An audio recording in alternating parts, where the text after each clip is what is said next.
L'AES, Washington propose d'éliminer les chefs des groupes terreau au Mali en échange de l'accès des entreprises américaines au lithium et à l'or. Ils veulent investir.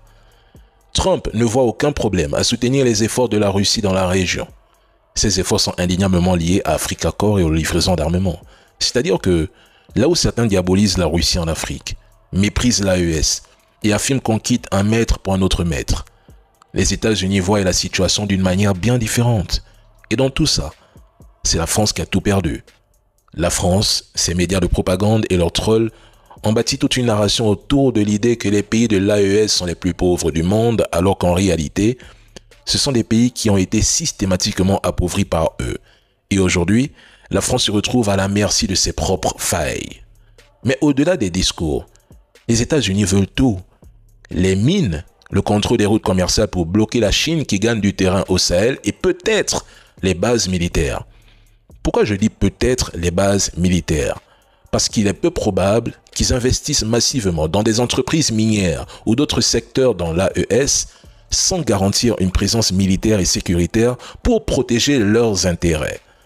Les Américains veulent s'implanter, verrouiller, exploiter et si nécessaire, écraser toute résistance sous le prétexte de la lutte contre les terreaux. Ils savent très bien que le Sahel et l'AES en particulier est un Eldorado minier. Le Niger par exemple détient certaines des plus grandes réserves d'uranium au monde, un métal crucial pour l'énergie nucléaire et l'armement. Le Mali et le Burkina Faso regorgent d'or, de lithium et d'autres minerais stratégiques qui alimentent les industries technologiques et militaires de l'Occident.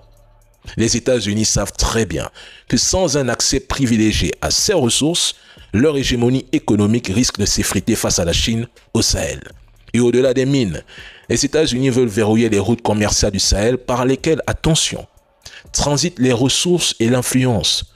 Contrôler ces routes, c'est contrôler le flux des matières premières, mais aussi bloquer l'expansion des corridors économiques chinois comme la Belt and Road Initiative qui menace de redessiner la carte du commerce mondial.